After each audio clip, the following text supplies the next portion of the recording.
Assalamu alaikum class. I am your computer teacher Farwa Ayub. Hope so you all are fine. Today is Wednesday and date is 29 April 2020. Today we are going to start our new topic of unit number 1. Flowchart example class last time हम लोगों ने flowchart example की बात की थी. आज मैंने आप लोगों को इसकी क्लास एग्जाम्पल समझानी है.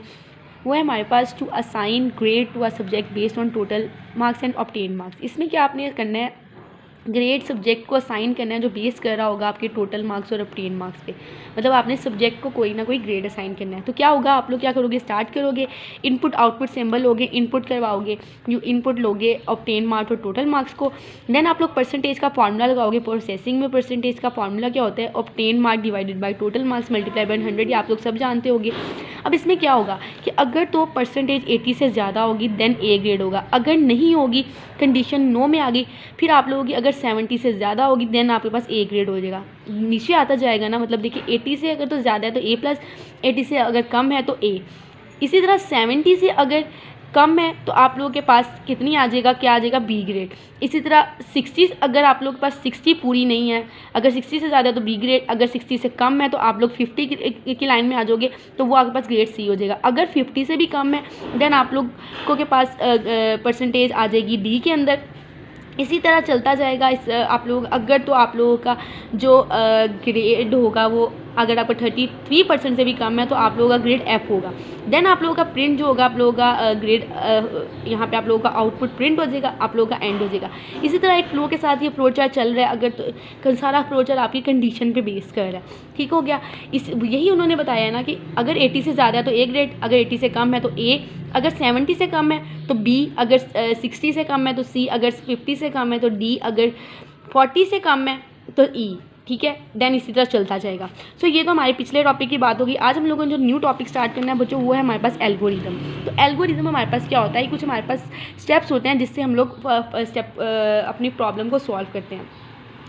हमारे पास ना जैसे समझ लें टू डू लिस्ट होती है, एक पूरी लिस्ट की फॉर्म में सारा काम होता है. उसमें सारा वो लिखा होता है कि हम लोगों ने इस काम के अंदर रहते हुए इस काम को पूरा करना है. तो एल्गोरिदम बच्चों जो होता है हमारा नेचुरल लैंग्वेज में राइट किया जाता है. इसको हर बंदा ईजिली अंडरस्टैंड कर सकता है. बुक में अगर बात करें तो बुक में वो यही कह रहा है कि कुछ सेट ऑफ स्टेप्स हैं जिससे हम लोग प्रॉब्लम को सॉल्व करते हैं. ये हमेशा नेचुरल लैंग्वेज में राइट करते हैं ताकि ह्यूमन बीइंग इसको ईजिली अंडरस्टैंड कर सकें. फॉर एग्जांपल अगर आप लोगों ने कोई चाय बनानी है तो उसका आप लोगों को तरीका दिया हुआ है कि आप लोग उसका एल्गोरिदम किस तरह बनाते हो. तो देखें, सबसे पहले आप लोग क्या करेंगे, स्टार्ट करेंगे. आप लोग एक लेंगे, केटल लेंगे. देन आप लोग क्या करेंगे, उसमें कुछ पानी डालेंगे. फिर उस केटल को आप लोग किस पर रख देंगे, आग पर रख देंगे. उसके अंदर कुछ शुगर ऐड करेंगे, कुछ मिल्क ऐड करेंगे. आप उसको तब तक बॉयल होने देंगे जब तक कि वो उसको तब तक आग के नीचे रहने देंगे जब तक कि वो बॉयल नहीं हो जाता. देन उसको आप लोग क्या करेंगे, चाय उतार लेंगे चूल्हे से और उसको एंड कर देंगे. हर बंदे का चाय बनाने का अपना तरीका होता है. यहाँ पे उन्होंने ये बताया हुआ है कि आप लोगों ने पहले केटल लेनी है, देन उसमें पानी डालना है, उसमें दूध डालना है, चीनी, पत्ती उन्होंने इधर डाली नहीं, हालांकि पत्ती भी डालोगे तो चाय बनेगी ना. ठीक है. ये तो आप लोगों की बुक की एग्जांपल होगी.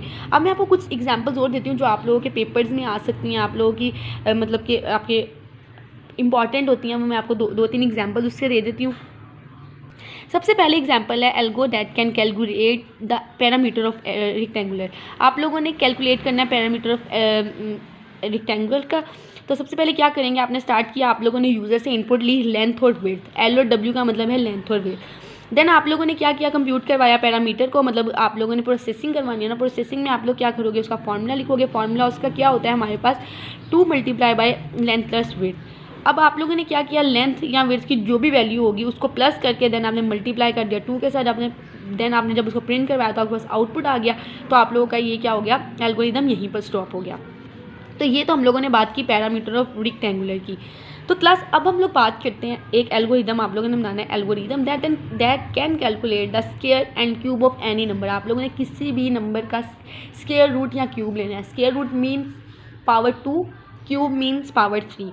तो बात करते हैं इसकी कि क्या होगा. इसमें सबसे पहले आप लोग स्टार्ट करोगे, आप लोग यूज़र से इनपुट लोगे कोई भी एन नंबर.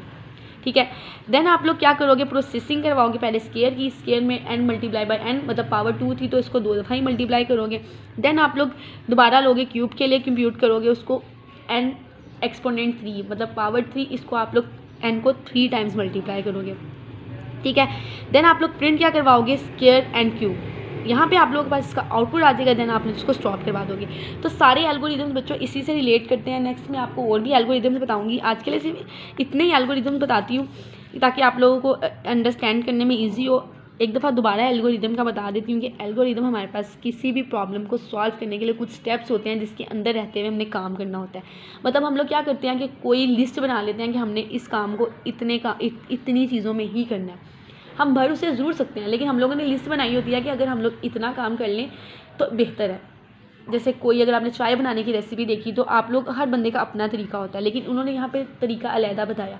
तो यही हमारे पास एल्गोरिदम होता है कि हमारा माइंड सेट हुआ होता है कि हमने इस काम के अंदर रहते हुए इस काम को कंप्लीट करना है। तो क्लास आज के लिए हम इतना ही करते हैं। नेक्स्ट मैं आप लोगों को आगे बताऊँगी। एक चीज़ इधर और बता देती हूँ, यहाँ पर डू यू नो में लिखा हुआ है कि द एल्गोरिदम, हमारे पास वर्ड एल्गोरिदम कहाँ से आया गया। हमारे पास अरेबिक राइटर था मोहम्मद इब्नुल मुसल, हमारे पास ये वर्ड कहाँ से आया, अरबी का एक राइटर था मोहम्मद बिन मुसल ख्वारिज़मी, इसने इसका एल्गोरिदम का नाम जो था बच्चों इन्वेंट किया था, ख्वारिज़मी नाम है, ठीक है।